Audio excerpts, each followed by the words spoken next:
This is the first time that a South Korean leader has been invited to Tokyo for this kind of meeting in 12 years. Why is this significant? It's significant in that President Yoon, unlike his predecessor, President Moon Jae-in, who was much more focused on denuclearizing North Korea, that he wants to take earnest measures to thaw relations on a bilateral level between South Korea and Japan. To be clear, the last time a South Korean president did step foot onto Japan was 2019 when Moon Jae-in attended the G20 in Osaka. That said, it wasn't on a bilateral level. When President Yoon, took office last May, I think he made it quite clear that he wants South Korea to play a bigger role in shaping the Indo-Pacific region and even the world more broadly, which is why, South Korea, as late has been, labeled the global pivotal state. And South Korea also recently launched its inaugural Indo-Pacific strategy, and there's quite a bit of strategic alignment between South Korea's Indo-Pacific strategy as well as Japan's security and more broadly strategic objectives in the Indo-Pacific region. Is there any reason that we're seeing this meeting now, or is there some type of message that the two countries are trying to convey? On the Japanese side, Prime Minister Kishida's diplomatic calendar is actually quite packed. This will be the perfect opportunity, as some media reports that I've read, for Prime Minister Kishida to extend an invitation for President Yoon to attend the upcoming G7 meeting.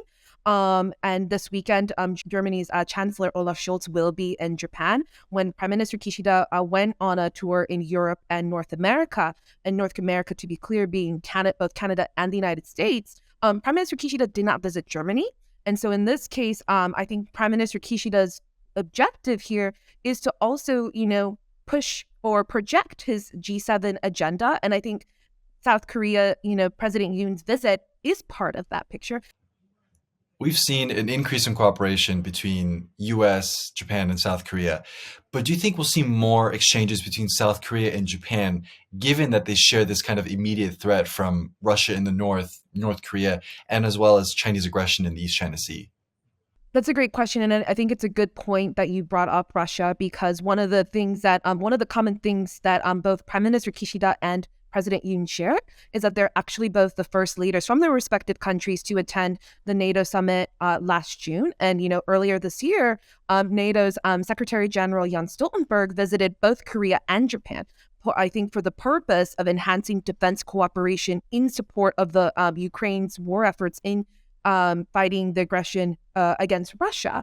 On top of that, you were saying about the military exercises, and I think there will also be deepening consultations on a trilateral basis. And from one report that I read with with President Yoon, is that they definitely also want to deepen cooperation on economic security, particularly those that are considered strategic technologies, including semiconductors. South Korea has a very strong semiconductor industry. In the meantime, I think, compared to a few decades ago, I think Japan's semiconductor industry is not at the same level as that of South Korea, but at the same time, if they, integrate supply chains a little bit more, then the two countries, I believe, they might see that more as like force multipliers. And I think the other purpose of this summit is to, make reassurances as well as, tighten those business linkages as well and keep that open so that there could be more avenues of cooperation on business exchanges for between South Korean and Japanese companies.